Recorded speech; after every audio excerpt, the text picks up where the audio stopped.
Étape numéro 1 pour faire un son. Pour commencer, le choix de l'instru. Avant de faire un son et de partir dans l'écriture de ton morceau, etc., il va falloir déjà savoir quel type de son tu veux faire. Et pour savoir quel type d'instru te correspond le mieux, ce que je te conseille de faire, c'est d'aller voir les artistes que tu écoutes au quotidien. Par exemple, imaginons que tu écoutes Oh Boy, que tu écoutes Chimar, que tu écoutes JJ Ginaz, un peu de Nino. Il peut t'arriver d'écouter un petit peu de Drake ou un petit peu de peu importe. Tu vas faire un tri par rapport à tous ces artistes-là, tu vas choisir 2-3 noms d'artistes et tu vas écrire ceci. Les 2 noms d'artistes que tu as choisis, Type, Beats. Donc les beatmakers ont pour habitude de nommer le nom de leurs instrus par rapport au type de son à laquelle elles ressemblent. Imaginons qu'un beatmaker a fait un son qui ressemble au son de Nino et PLK, je dis n'importe quoi, et bah sur sa prod il y aura marqué Nino X PLK avec l'instrument du genre guitare Type Beat. Donc le titre typique serait Nino X PLK Guitare Type Beat avec l'année 2025, 2024, peu importe. Et du coup en marquant ça dans ta barre de recherche, automatiquement tu tomberas sur toutes les instrus qui sont dans le style que tu apprécies de base. Donc tu peux faire ça avec plusieurs noms d'artistes pour voir quel instru te correspond le mieux. Tu te fais un bon tri de 10 prods de côté. Petite astuce par rapport au choix d'instru, imaginons que tu likes une instru et que tu la mets de côté, je te conseille d'aller voir la chaîne du beatmaker parce que si tu aimes une instru que ce beatmaker là a fait, il y a de grandes chances que si tu vas sur sa chaîne et que tu écoutes d'autres instrus, d'autres prods te conviennent. Donc maintenant, disons que tu as choisi ton instru. Étape numéro 2.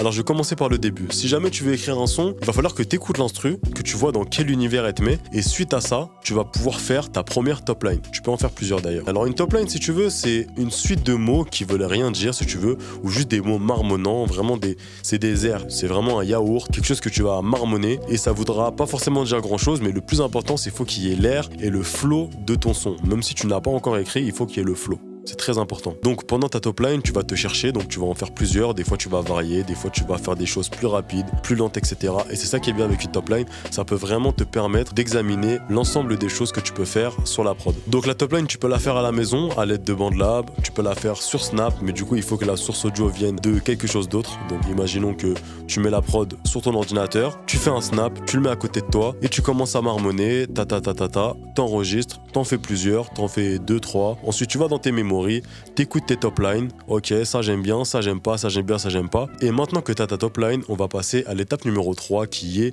l'écriture. Alors déjà, une chose importante que j'ai pas forcément précisé lors de la top line, c'est qu'il faut que la top line soit dans les temps. Car si ta top line n'est pas dans les temps, forcément ton écriture qui va venir par-dessus sera elle aussi pas dans les temps et du coup ton morceau sera pas dans les temps et ce sera pas très joli à entendre. Pour savoir comment être dans les temps, je te conseille de te renseigner à gauche à droite, mais en général c'est à l'oreille, tu fais écouter à des amis. Si jamais t'es dans les temps, ils vont te le dire, si tu l'es pas, ils vont te le dire aussi, c'est très simple. Mais le plus important, c'est de se lancer et d'avoir quelque chose pour pouvoir s'améliorer par la suite. Donc revenons à l'étape numéro 3 qui est de l'écriture. Pour écrire un bon son, il faut de bonnes paroles. Les bonnes paroles, comment les avoir? Dans ta top line, j'imagine qu'il y a des petits mots qui sont venus par-ci par-là, des petits mots qui riment ou qui ne riment pas ou peu importe.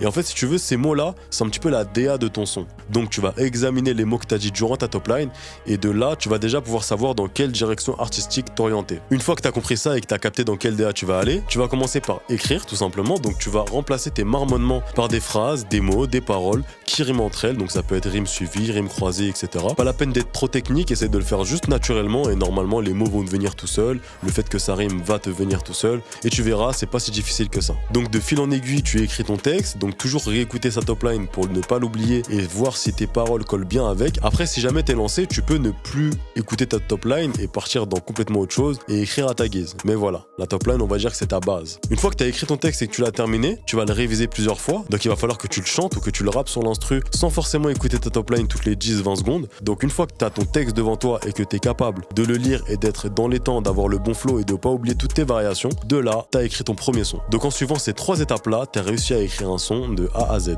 Maintenant, tout ce qui te reste à faire, c'est d'aller au studio. Et d'ailleurs, j'ai mon studio, le studio Blue Night. Je vous mets le lien dans la description si vous voulez réserver une séance. Et je me ferai un plaisir de t'accueillir pour t'enregistrer. Si tu as besoin d'aide, de conseils, etc., je suis là pour ça. Et niveau qualité sonore, j'ai même pas besoin d'en parler. On regarde juste les avis sur Instagram et tu comprendras.